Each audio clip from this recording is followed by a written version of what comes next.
Delegates of the New Patriotic Party in the Upper West region are set to decide the fate of 39 contestants who filed their names for regional executive positions of the party.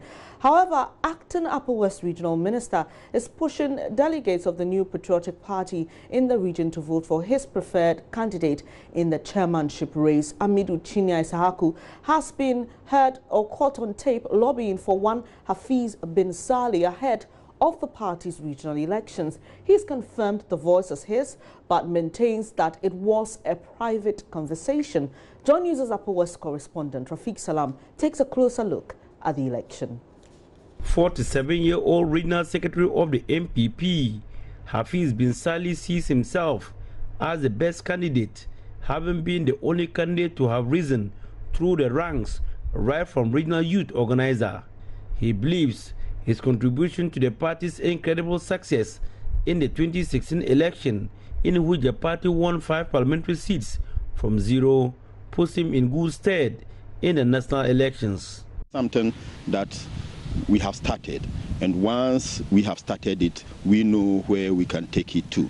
And NPP needs to be taken to the next level. For me, I'll be very happy if the heritage that used to be the status quo, that is the Dankwa Dombo Buzia tradition, used to be the dominant party in the Upper West region.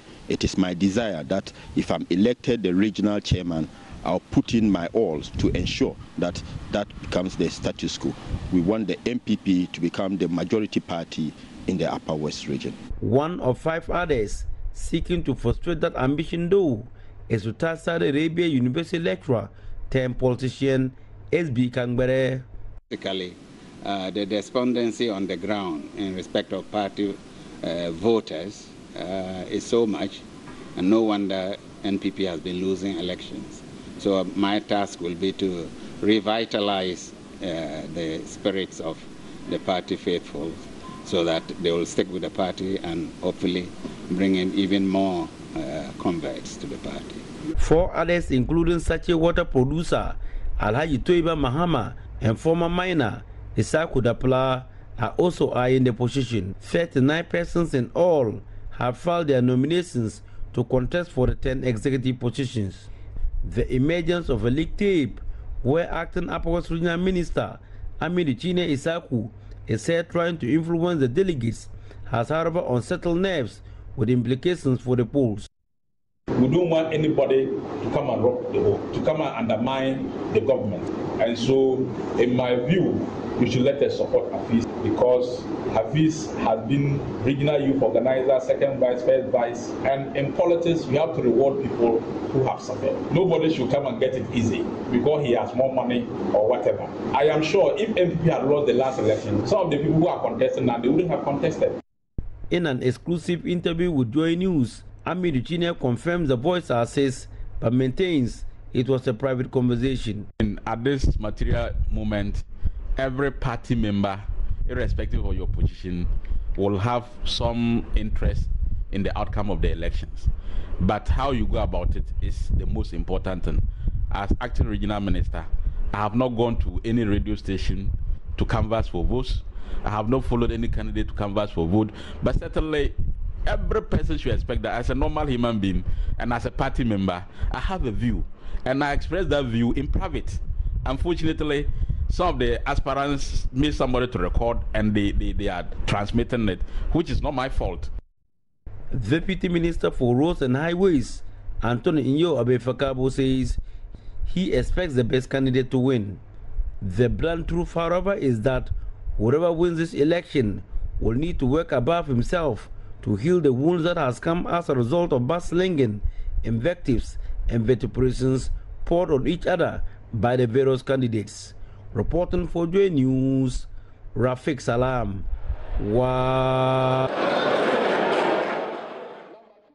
That election is expected to take play shortly, we'll bring you updates from the Upper West region. The governing NPP held the first phase of its regional elections over the weekend. Now, it sought delegates elect executives to steer affairs of the party for the next 4 years. Evans Nimako is Director of Research for the New Patriotic Party. He's here in the studio with us. Good morning, sir. Thanks for joining us. Good morning. Now, what would you say accounted for the alleged vote buying, confusion, and injunctions at various centres? Well, I'm not aware of any issue of vote buying, but let me first say hi to your viewers across the world. The New Patriotic Party over the weekend on our calendar successfully conducted its regional annual delegate conference. On Saturday, Ashanti region, Eastern region, Greater Accra, Upper East, Upper West, Volta and Western region had a very successful Are you saying conference. Upper West? We just heard from our correspondent that's yet to happen. Upper East, okay. Upper East, the Volta and Western region had a very successful conference across the venues. Yesterday, Central region at Kaswa held another successful one.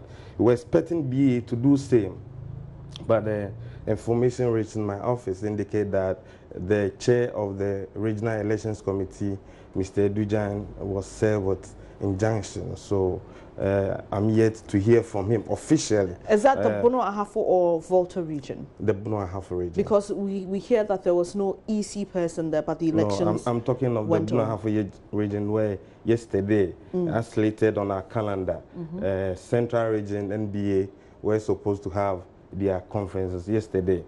And then today we haven't Upper West region as your reporter Rafik told us. What I'm saying about BA was that our conferences are not events. They are process. We started with our internal polling station elections. When we're done, we continue to do our electoral coordinators elections, and we did our constituencies. Okay, let me just chip this in, because our regional correspondent says that the Bono Ahafo elections went ahead despite the absence of an EC person. We even have the votes, the chairmanship who pulled the number of votes, and you're saying that the elections didn't happen? I've not said it didn't happen. What I'm saying was that with my discussion with the chairman of the elections committee, who told me that he received an injunction notice from the court bailiff, and therefore, per the laws, I mean the Political Party Act is clear that internal party elections from constituency, regional and national level need to be supervised by the EC. So the absence of the EC creates a bit of a challenge for us. But that, as I'm saying, it's not just an event. It's a process we started way back. But the elections went ahead despite the fact that there was no EC person. So what is the party doing moving forward? Are you going to consider these results as, one that you can go ahead with? Well, we are yet to receive the official report from the man who was in charge of the elections committee, so that leadership will take a decision on the way forward. Let's head to the Volta region, because that we reported on myjoyonline.com that there was an injunction served. Did the elections happen there? I don't think Joy FM is a bailiff, is it? No, I'm just saying that, I mean... You had wind of it, isn't it? And you reported on it. But you went ahead with the elections. We were not served with any injunction at our office. On Friday, I left office around 12:30 a.m. Does the headquarters need to be served, or the regional office? Yes, the chair of the elections committee in Volta region is our deputy general secretary, Mr. Charles Abonto, who told me they were never served with any injunction. So on that note, and if your reporters will tell, the EC was there to conduct the elections, and I'm told that in Hohoe they had a very successful conference. Well, the gentleman at the center of the issue in the Volta region says he wasn't given a fair hearing, and that's why he went ahead to court. Well, I mean, he was disqualified by the vetting committee, and he wanted a fair hearing, and he said he wasn't given that, and that's why he went to court. I'm surprised it's coming from the gentleman, because the people who conducted the elections committee as composed for Volta region, our deputy general secretary, Mrs. Gneso Kujato, and one Mr. Ken Ayim. These are senior party members who understand the mood and conduct of our party. I didn't expect them to do anything untoward. So at National Executive Committee and Steering Committee, the views of the elections committee were upheld. Okay. Meaning that the gentleman was not qualified. So you're saying Mr. Kofi Boateng, he was a former regional secretary. Yes, but you claim he doesn't have a case. Well, after vetting, if he had any concern, what is expected of him was to approach the party and submit a petition. I never received any petition at the headquarters. The general secretary never forwarded to me any petition from him. So I'm surprised that he will just run to court. In the party constitution, the way we run the party, if somebody gets aggrieved by a certain development, there are procedures you need to employ to ensure that your grievances are addressed. But to rush to court is an issue of border. I'm not saying it's not his right, it is his right to go to court. But there are internal mechanism of addressing all these challenges. I'm surprised that Mr. Kofi Boateng himself will go on this thing. Well, he claims that he actually petitioned, but he wasn't heard. But let's move away from that. Earlier you said there was no issue of vote buying. But some of my colleagues who went to the various centers to cover the elections actually witnessed some distribution of money going on. And the Deputy Health Minister, Tina Mensah, actually, spoke to one of my colleagues and said, oh, she didn't see anything wrong with that, and it's something that happens. So is that the party's view? Well, I was in Greater Accra. The conference was held at the trade fair. I was there throughout with our national youth organizer, Mr. Samieku. We never witnessed any issue of vote buying. Was Tina Mensah there? I saw her. Okay, so she spoke to the issue. She's the delegate, so she'll be the right person to speak to. No, but I'm asking if that's the view of the party. We don't buy votes. We don't sell votes. I don't think the list of the delegates for this conference are our constituency officers. They understand the mood of the party, the way the party is supposed to be run. But there was money shared. At that stage, I don't expect delegates at the regional conference to receive money as a means of inducement to vote in a certain particular direction at all. We made provision for delegates in terms of accommodation, in terms of feeding, in terms of transportation. Perhaps one of your reporters may have seen constituency officers maybe giving out their money to take care of transportation and meals to be vote buying.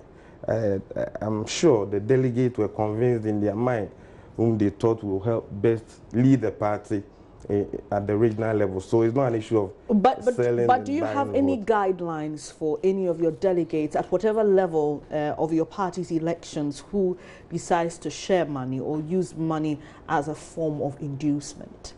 Well, yeah, we had rules and regulations. What we indicated was that delegates were supposed to conduct themselves, their campaigns, in a manner that is in conformity with our rules and regulations and our constitution.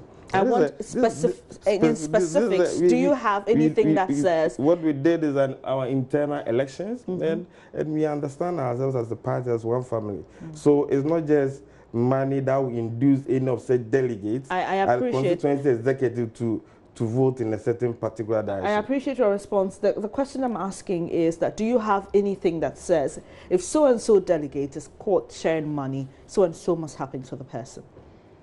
No. Okay. So there's nothing really restricting people from doing these things? After vetting, we urged prospective aspirants to campaign among delegates. And campaigning, going to constituencies, takes so many forms.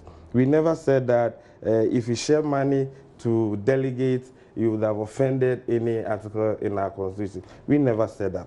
But we gave opportunity to aspirants that should they encounter anything that is untoward in our party rules and regulations, they have to report to the party. We never received such petition, and I don't think we should waste too much of our time. Well, finally, at about 11 o'clock, we expect that the elections in the Upper West will commence. We just heard our report on the ground, Rafiq Salam, talk about the acting Upper West Regional Minister, China Isahako. And I must say that it is alleged that he's trying to push or canvass votes for his preferred candidate for the chairmanship position.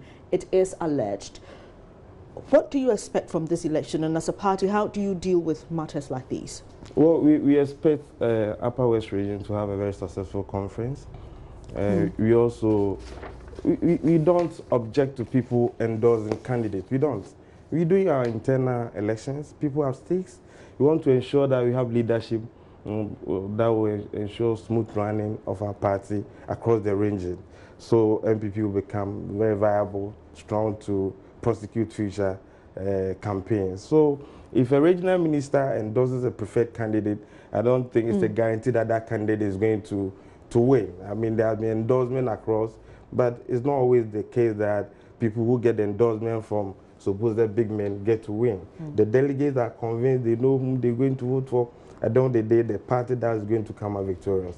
We expect to have a very successful conference as we've had over the weekend. Thank you very much for your time. Evans Nimakwe is Acting Director of Research and Elections at the NPP's headquarters. We'll bring you updates on the Upper West elections slated for at about 11 a.m. today.